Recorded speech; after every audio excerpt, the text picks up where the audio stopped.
Hey guys, this is James with RogueDuelist Trade, and on this channel we talk about current and upcoming Yu-Gi-Oh product and whether or not you should invest your money in order to profit. Today's video we're going to be going over an updated risk analysis for Legendary Duelists Season 2. We've already done a risk analysis on this product with the very little information that we had, but now that we have a full leak of all of the cards that are coming in this product and some of the other collector items that's going to be coming in this product, we can do a more in-depth analysis as to whether or not this is a strong or a weak investment for modern products. Now, before we get into the analysis, I officially launched my website, which is RogueDuelistTrade.com. There you guys can find Yu-Gi-Oh product that you can buy directly from me, and also merch for both of my Yu-Gi tubing channels. Now, something else that I also sell on the website is Shipping Shield, which is a cardboard alternative top loader. But guys, a little over one day, we sold out of that product as soon as I launched my video on why to not buy plastic top loaders, and we should have roughly 200,000 pieces being manufactured by mid to late March of 2021. Let me know down in the comments below if you would like to be able to pre-order Shipping Shields at a discounted rate. Depending on how many of you guys are interested, I can work on setting up pre-orders on RogueDuelistTrade.com. Also, if you guys are interested in getting Yu-Gi-Oh product at near wholesale rates, you guys should check out the RDT Patreon in partnership with Pro Play Games. Currently, we can get products such as Ancient Guardians and Lightning Overdrive as low as $630 per case. Lastly, if you guys want to see deck profiles, combo tutorials, and Yu-Gi-Oh skits from me, you guys should check out my second channel, which is RogueDuelist TV. Alright guys, without further ado, let's go ahead and jump into our updated risk analysis on Legendary Duelists Season 2. Official tournament store launch for this product is January 21st, 2021. The official market launch is the very next day, which is January 22nd, 2021. Now again, that's very important because prior to market launch is going to be pre-sales for brick and mortar locations on websites such as TCGplayer.com. Most of the time, pre-sales are going to be significantly higher than prices after market launch, and the reason why not as many vendors are able to take advantage of doing pre-sales. By market launch, you have more vendors putting inventory on the market, and I do expect value to decrease fairly significantly for this product, as we should anticipate for most products. It is a 131 card set with 10 secret rare promos, 30 ultra rares, and they do come in different colored variants for the text, so you can get a blue, green, purple, or standard gold ultra rare text, and then also 91 commons. Now, in these Legendary Duelist season sets, there are basically rehashes of previous Legendary Duelist sets. For this one, we're going to be seeing reprints for the Kaiba and my Legendary Duelist products, which does have other archetypes that were included, but there are a fair amount of reprints that were not in those products that are being added in Legendary Duelist Season 2 because of the synergy of the support that came in those previous Legendary Duelist sets. Each box contains one secret rare promo, and again, there's 10 different promos to choose from, 2 packs, and 1 collectible die. Now, between both packs, you're going to be getting a total of 6 ultra rares. So that includes 2 standard gold ultra rares and 4 colorful ultra rares. And also between both packs, you can expect 30 commons. Our first metric for our risk analysis is going to be generic tech meta cards. And if you guys are not familiar with the risk analysis and these metrics, you can find definitions for the metrics in the description down below, but they should be fairly straightforward. So what cards you consider to be generic tech meta cards? To be honest, I was really trying hard, and some of these might be a stretch. Here are the handful of cards that I could say might be generic tech cards that might see some type of play in the meta. So let's go through each of these. We're going to be getting reprints of number 81 Super Dreadnought Rail Cannon Super Dora, and also Super Juggernaut Rail Cannon Juggernaut Lieb. These 2 cards go very well with strategies that can take advantage of 2 level 10 monsters, because you can go into number 81 and then you can cheat out Juggernaut Lieb from there. Juggernaut is very good for getting into an OTK because you can get its attack up to 6,000 and possibly make multiple attacks. You also have Garden Rose Maiden, which is getting its first reprint in this product. It was seeing some higher numbers. So this card is very good and can be used fairly generically, especially decks that do use Dragon Synchro monsters, although this card does work even better in a Black Rose or even a plant strategy, just being a plant synchro monster. And also Red Rose Dragon, White Rose Dragon, using these options to go into for synchro or Halki Fibrax plays. They're definitely not one of the best options, but getting reprints, I guess, is okay. They weren't really that expensive to begin with. Overall, again, most of those cards were a stretch, so I went ahead and graded this as 1.5, being one of the lower ratings for this analysis. Next is going to be legacy support. And again, this is a bit of a stretch because this is a predominantly reprint product aside from 2 cards. The top picks of archetypes that are coming reprinted in this product, and with the 2 cards that are giving some added support, would be Blue Eyes, Galaxy Eyes, Harpies, Cyber Dragons, Luna Lights, Rose or Plant, Black Wings, and Abyss Actors. But I would say the top archetypes that have the most potential to have more value amongst all of these other archetypes, or are archetypes that have more meta rogue potential, would be Blue Eyes, Galaxy Eyes, Cyber Dragons, and Rose or Plants. So from this, I'm only going to focus on the 2 Blue Eyes Abyss Dragon and Galaxy Eyes Afterglow Dragon as imports from the OCG. Starting with Blue Eyes Abyss Dragon, all Blue Eyes players are going to be very excited for this card, and I do think that this card has further potential even outside Blue Eyes as an archetype. When this card is special summoned, you can add any ritual spell or polymerization from your deck to your hand. Also, during your end phase, you can add a level 8 dragon monster from your deck to your hand. There's a lot of other archetypes that can benefit from this card, but again, I would say it's very limiting that it is during your end phase. Having a higher potential ceiling depending on what level 8 dragons come out in the future, and I'm sure there may be plenty of other very good cards that this card can work with already. Now, another limiting factor about this card is that you cannot activate its effects unless you have another Blue Eyes White Dragon on your field or in your graveyard, which is something that you might be able to cheese out. Next card is going to be Galaxy Eyes Afterglow Dragon, again, another import from the OCG. So if you have another Galaxy Eyes monster on your side of the field, you can special summon it from your hand to the field. Also, if this card is attached to an Xyz monster and detached using that monster's effect, you can take one Galaxy Eyes Photon Dragon and either special summon it to the field or attach it to the same Xyz monster that already used its effect. And also, if you do that during the battle phase, you can double the attack of all number Xyz monsters on your side of the field. All fairly good effects, especially in a Galaxy Eyes archetype. If there are easier ways to get a Galaxy Eyes monster on your side of the field, getting monsters from your extra deck or something, where this can be abused in multiple types of archetypes, this card can see higher value,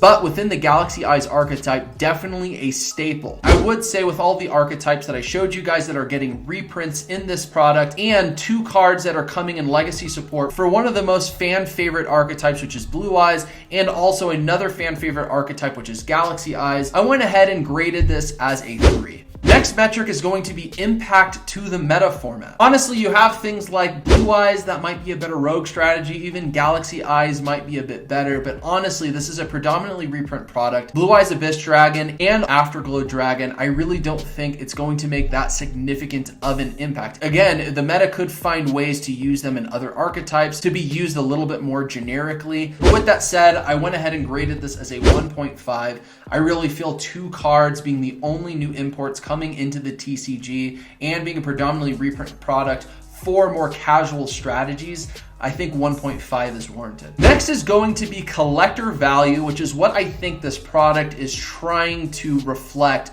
more so than other factors that you can grade for this product. So I would say one of the best things for this product is actually the dice. We know we're going to be getting a Harpy die, a Blue Eyes alternative, and a Blue Eyes die respectively, and also an Amazoness Tiger die as well. I definitely feel the Harpy and Amazoness dice are going to be the least chased after. I do think the Blue Eyes alternative and Blue Eyes White Dragon die are going to have a higher demand, probably being more expensive. I would say in the past we've seen in similar products like Dragons of Legend, the complete series, the dice were sitting anywhere between $3.30 to $5 per die. I could see the Blue Eyes die having higher value, maybe at like $6, while the other ones are at like $1 or $2. We'll have to see. But again, guys, don't underestimate the value that these can add to your bottom line if you are a vendor buying into this product. And also for collector value, we are going to be getting a brand new Blue Eyes card card and Galaxy Eyes card, with more emphasis on Blue Eyes because that is definitely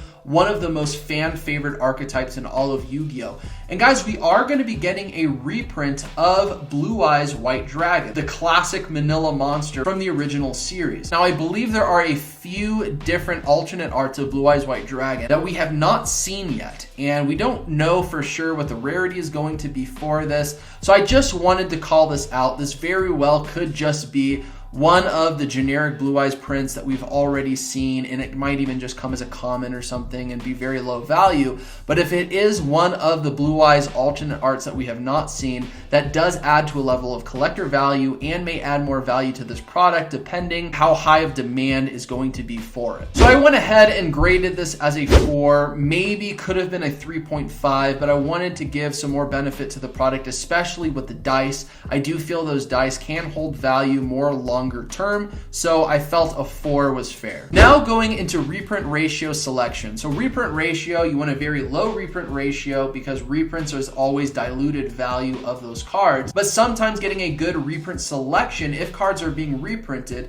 can be a good thing. You usually don't want to see reprints, but if you do see reprints, at least you want to see reprints of cards that should hold some level of value that you can anticipate. These are all of the higher value reprints that I was able to capture, and I'm showing you guys the previous cost, which is the top line, and what is the current pre-sale cost, which is the bottom line. So as you guys can see along the list here, some of the pre-sale costs are fairly high, and I would imagine a reduction of anywhere between like 30 to 70% of some of these values you guys are seeing on the screen for pre-sales, but it does show that there are some good reprints coming because there are single prints of most of these cards, and they are very high in value because they've never seen reprints before. So we might be able to retain enough value to where we can get some type of return for this product, but we'll really have to see. And honestly, with a fully reprint product and what we've seen in similar products like Legendary Duelist Season 2, I wouldn't put all my eggs in that basket. So I went ahead and graded this as a 3, primarily because of the selection, and I think the selection is good in terms of cards that have value, but coming as a reprint and not being the original print, I do think it's still very risky. Next is going to be product value versus cost. MSRP is roughly $720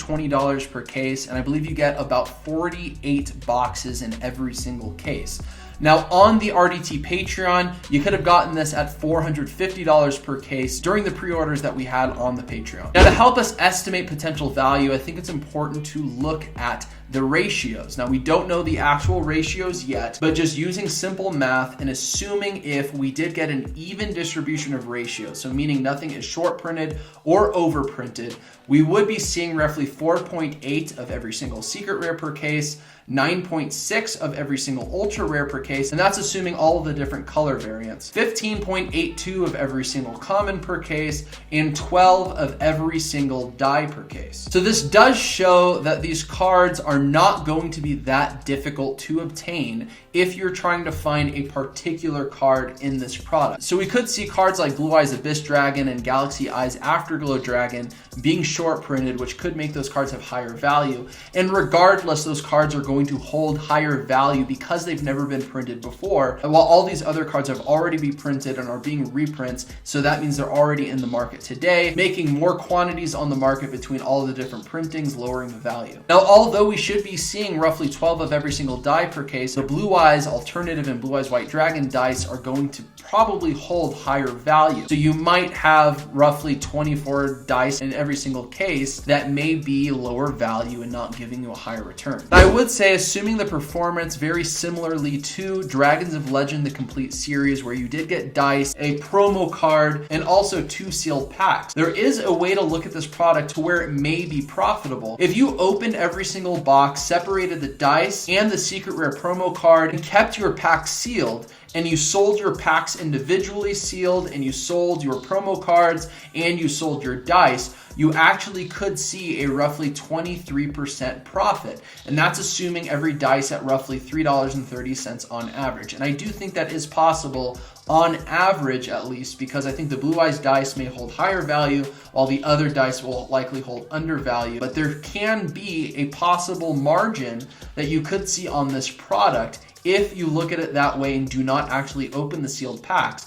because at that point you have to not only sell more by having to sell all of those individual cards, but likely you lose value when you open up the packs if you do not pull the higher value ultra rares. Actually, looking at Dragons of Legend the Complete Series as an example, I actually graded this as a 4. I do think there is value to be had, and I do think it is more assured value, because as long as you keep the packs sealed and you sell them for whatever is competitive on sites like TCG Player and Card Market, and also sell those dice and promo cards individually, I do think there should be a promised return, assuming this product just doesn't completely bomb. That wraps up all of our metrics, and now we have our full risk analysis score for this product, and that score came out to a solid 54%. This is definitely one of the worst scores that we have had on this channel, and that is primarily because it is a complete rehash reprint product of something that is meant more for the casual player or rogue player. And usually these types of products perform well as Legendary Duelist sets. But when they come as reprints and you're no longer looking at the original print of those cards, as we've seen in Legendary Duelist Season 1 and Dragons of Legend the Complete Series, completely kills the value. And even though you might have cards in those sets that were like $80 or something like that, they still can come as like $5 or $10 cards, if that, and mostly you're going to be seeing undervalue for what you paid. Now, as I mentioned, if you do go in on this product, I do highly recommend that you sell the pack sealed and sell the promo cards and dice individually. I do think that is where you are more assured to make some type of return. But overall, as a product, the cards that are coming, there is zero meta impact. There's not many cards that can be generically played in the meta in multiple decks. It's very focused on particular strategies that are casual in nature, which there is a level of demand.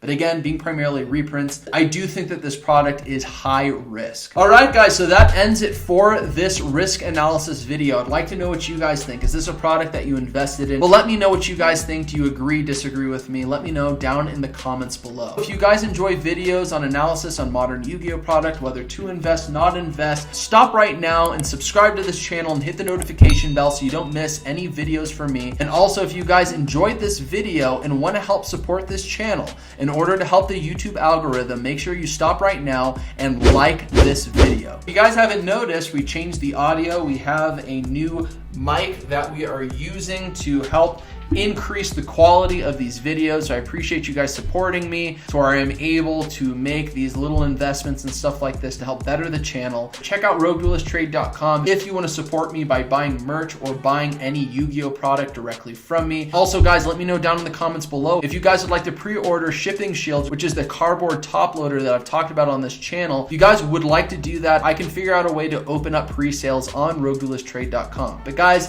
thank you for stopping by. I appreciate you coming onto this video, and I'll see you on the next video on Rogue Duelist Trade.